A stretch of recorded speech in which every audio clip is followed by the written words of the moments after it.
यह साबित करे कि नेहा निष्ठा छोटू छलिया से प्यार करेली कि ना करेली।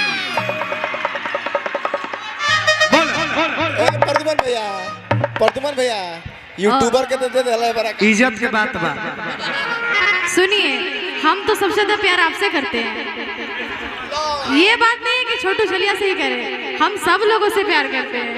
हमरा जोरे प्यार करत हो हमरा हुआ तो नाचे के जरूरी नहीं है। छोटू भैया जोरे अगर जो प्यार करत हम तो एक खाली मुर्गी मार देता हम जान जान कि छोटू छलिया भैया के साथ रह जीवन अब व्यतीत होने वाला हो गइल।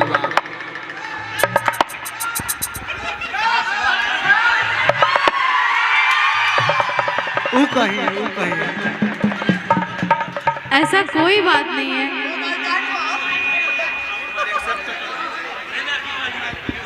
दूगो अंगूठी ए पवन अंगूठी लिया अंगूठी, दूगो अंगूठी मंगवा दीजिए। चुप रहिए। ओह माय गॉड, ये सब क्या कर रहा है? बिल्कुल भी नहीं होगा। दोनों आदमी के सगाई होई। दोनों आदमी के सगाई, कुछ भी। दोनों आदमी के सगाई होई। दोनों आदमी का सगाई होगा। बिल्कुल नहीं, आजे होई। नहीं सुनिए, मैं क्या बोला, प्रदुमन भाई, रोशन भाई, विकास जी ना हटो अकेले ये खड़ी है, इसके परिवार यहाँ नहीं है, घबरा रही है। बिना परिवार का हम अंगूठी पहना देंगे तो मेरे परिवार के लोग क्या बोलेंगे? अंगूठी पहनाना जब पूरे परिवार रहेंगे। छोटू भैया, हाँ, छोड़ा परिवार के परिवार पहनावा। कहाँ स्केल कहाँ बा? स्केल कहाँ बा? स्केल कहाँ है?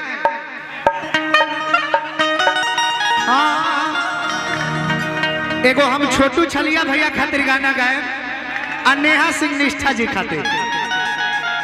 नेहा जी, अरे जानी सोच कही का,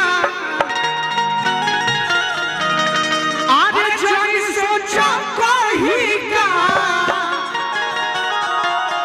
अरे जमाना हो गोरिया प्यार बात कही दो सबके, समनवाया हो गोरिया प्यार बात कही दो सबके, हो गोरिया प्यार बात कही दो सबके। जानी सोच कही का, जानी सोच कही का, जमनवाया हो गोरिया प्यार बात कही दो सबके, समनवाया हो। क्या मजाक है ये?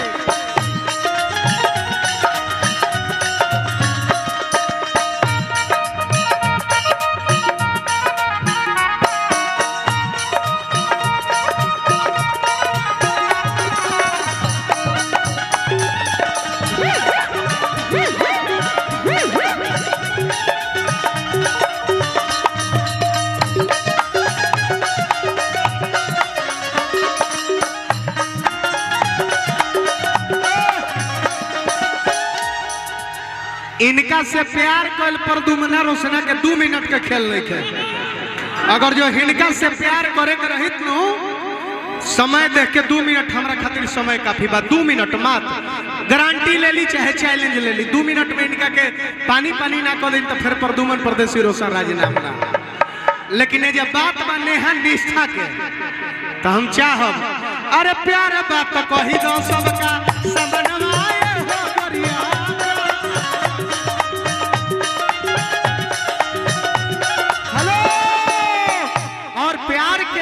संकट की घड़ियां आती है, इरौआ दी प्यार के राहों में संकट की घड़ियां आती है। एक और उपाय का बा, मुसीबत के सामना करे के परी डट के,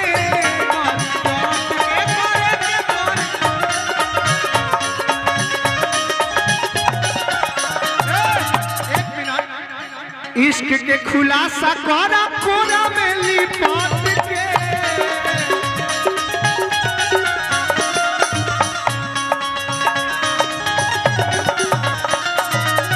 मोहब्बत के सामना करे के परी डट के, इश्क के खुलासा कर कोना में लिपट के। आर पंकज भैया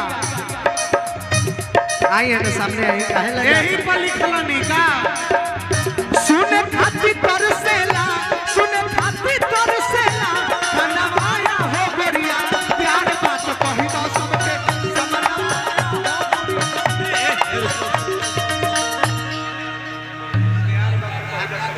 हाँ प्यार बता कही दा सबके समान बा एहो ने ए रोशन एहो भैया ने रोशन लेकिन भैया ए ए रोशन भैया ए हटावन प्रदुमन लोग। ए रोशन एगो बात ए बाबा तू आवा भैया तनी हटियो बिना पंडित जी के ऐसे हुई पक्का दे दी दे दी दे दी हाय, पब्लिक से पूछिए पब्लिक आप लोग हाथ उठाइए दे दी दे देना लो लो अरे प्यारे बात तो सबके समनवाया हो गोरिया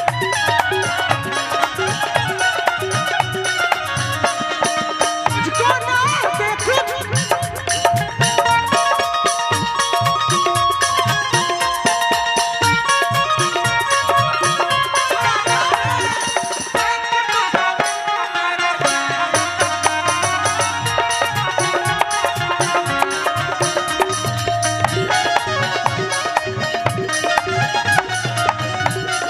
एक मिनट और ये पुरस्कार आया हुआ है फुलवारी के भावी विधायक दीपक भाई के तरफ से आप लोग के लिए है ये पुरस्कार।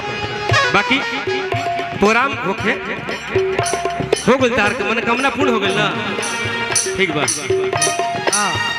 समय 10 मिनट बा हेलो ए भैया गोलू भैया 10 मिनट समय में दूसरा कलाकार के हम चाहता नहीं कि आगमन होखो आ समय मिली तो पूरा फुल रात आप सबके सेवा करब दोनों जना हमने का लास्ट में सब कोई हाथ उठा ली सब कोई हाथ उठावे और नए के लाइन में उड़ान मारे के बाद बोल दो बजावा